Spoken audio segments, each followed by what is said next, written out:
Sound system in the back. Yeah, great. Toda. It's not related to the Parsha, but it's wonderful to be in Yom Kippur and hear kids outside and as we sing this liturgy. On Yom Kippur, Aaron takes 2 goats, one to be ritually sacrificed as a chatat offering, a sin offering, and the other to bear the entire community's sins.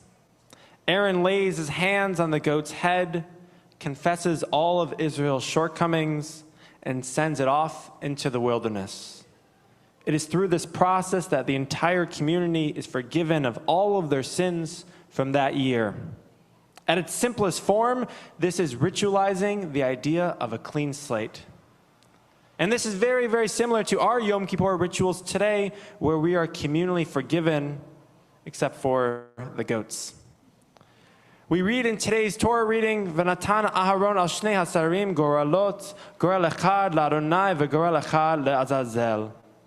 And Aaron shall place lots on the 2 goats, one lot designated for God and one lot designated for Azazel.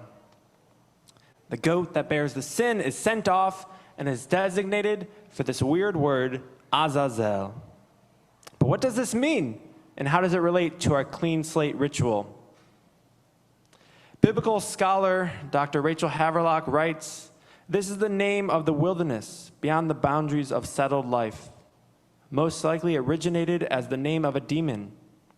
Azazel is, in this case, is best imagined as the antithesis of the sanctuary. It is a place of disorder, devoid of the relevant priestly distinctions.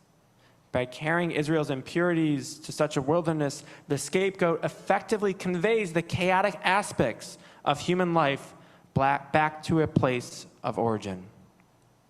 We know that there are certain places filled with a unique sense of holiness, places like here at TBZ, where we come together for holy community, holy ritual, and holy action.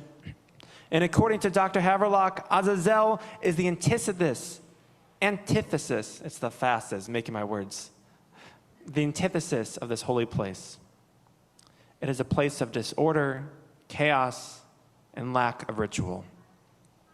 Other sources write that it is an offering to ward off some sort of demon, and regardless of whichever interpretation we're choosing, it's an unknown place where we send off our year's shortcomings.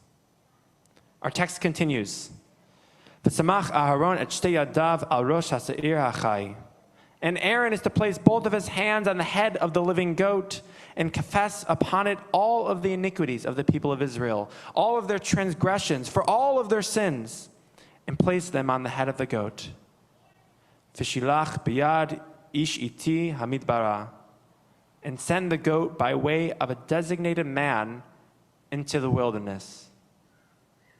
And the goat carries upon it all of their iniquities to a jagged land, and he shall send the goat into the wilderness.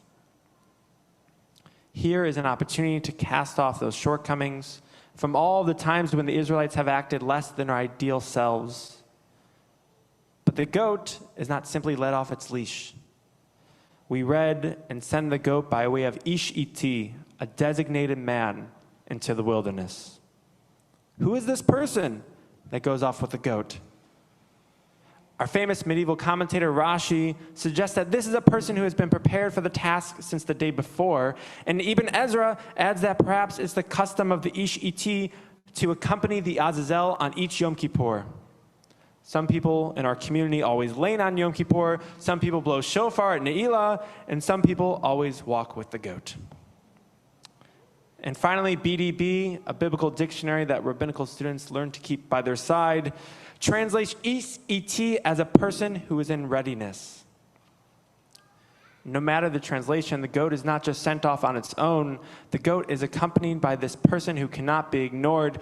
This person is giving of themselves for the community's sake. It highlights that this is a communal process of teshuvah, of returning back to our best selves. From the people of Israel to the Levites, the priests, and even the person who is sent off with the goat, community is emphasized in this returning process on Yom Kippur. Our community requires the work of every individual and each of us have an opportunity to be an ish iti, a designated person. It is the person who says, yes, I will be an usher. Yes, I will chair this committee. Yes, I will stay late to clean.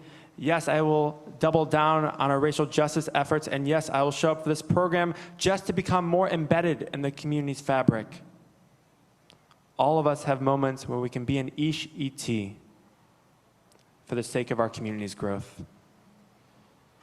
This story teaches us that teshuvah is a communal process, and it takes intention to bring us to this clean slate.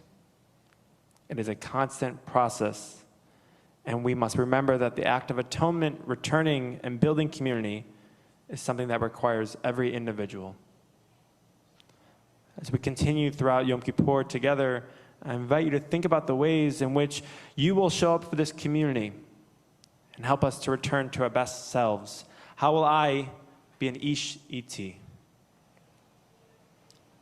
In honor of this kavanah, I invite all those who want to show up as an ish iti this year, in whatever capacity that may be, to join us for our group aliyah.